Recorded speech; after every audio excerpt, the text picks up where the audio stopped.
Hi, this is Gillian Perkins from Get Living Raw Foods and Wellness Coaching. So today I'm going to be showing you how to make chocolate macaroons, healthy chocolate macaroons, and you are going to love them. They're one of our biggest hits in my household. So with macaroons, of course, we're going to need our coconut. So this is 3 cups of coconut, and I use sulfate-free coconut. And if I can get organic, I'll use organic, but at least make sure it's sulfate-free. And you can see it's not as white as regular coconut that you buy off the shelf.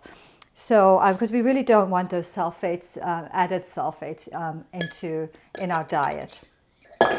And we're going to add in 1.5 cups of cacao. Now I am saying cacao. I get organic, but I'm not sure, depending on where you are in the world, as to what you can get. And I'm not selling this product, but it says cacao. It's not a spelling mistake. It's C-A-C-A-O, cacao powder, not cocoa powder. And the difference is that this has not gone through any roasting process.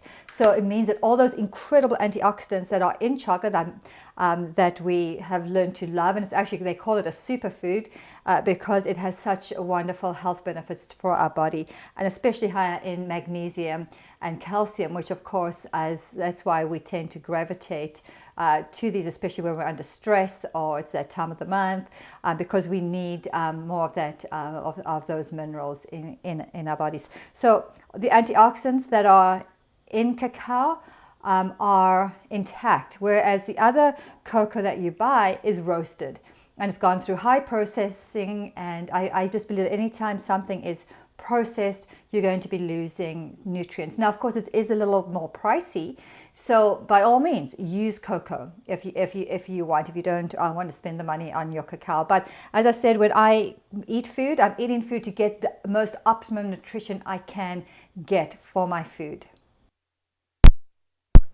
Cacao, and then we're going to be adding in our maple syrup. Now you could use honey if you would like, or agave.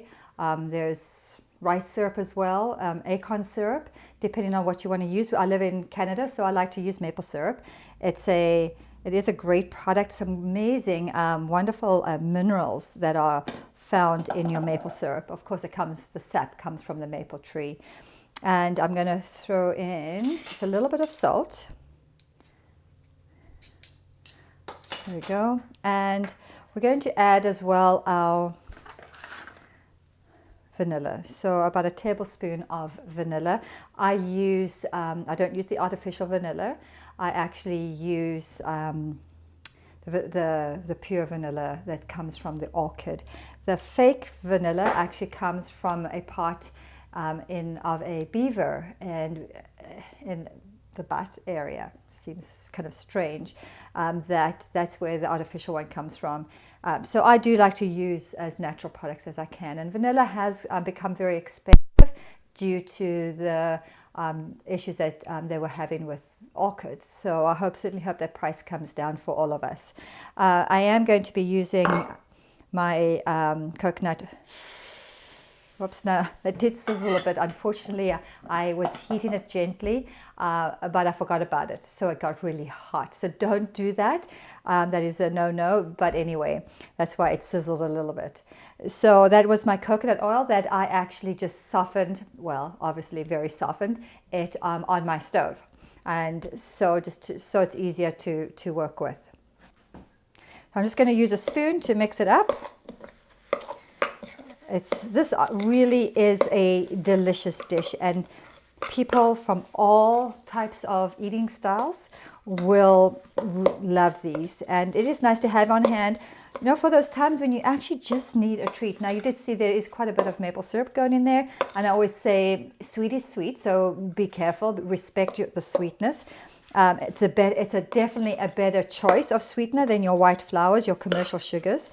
So it's got, and of course you've got all the health benefits from your maple syrup, whereas white sugar and your commercial sugars have more chemicals, and there is absolutely no health benefit whatsoever. So you can see it's a nice mixture. We're going to be using the dehydrator. Now my daughter made these in the oven. She put them on her lowest heat. I think it was 150, could be 160. 70 Celsius, I'm not really sure. And she left them for 2 to 4 hours. So you could do that. You could also just maybe cook them at 350 for 20 minutes and check them. I don't use the oven myself, so I'm not really sure. But I tasted them and from my daughter, and they tasted fantastic actually. So so very nice. You can use, I like to use a ice cream scoop, and there's a, you have your different sizes. I am going to use the size, and I like to use the smaller size because then people will tend to take one and think that's one, as opposed to taking one of those, so you can see the difference. Or even if it's two of those or two of these, you certainly can see that difference. We're just going to scoop it on. I just push it against the side. You could just use your hand. You could also use a spoon as well, and then just make little cookies. So, excuse me. So you can see I'm just there, and these will dehydrate. These are going to take about 4 hours, and now we have, these are already dehydrated. And you can see I had the Teflon sheet on this. You actually don't need to have one of these Teflon sheets if you don't want to use it or you don't have it. So these you can make in any type of dehydrator. I'm using my Excalibur, but if you have the cheaper versions, this will still be very good. And you can see it's firm, but it's soft in the inside. You can't really see, but totally delicious. So give this a try. And don't forget to subscribe.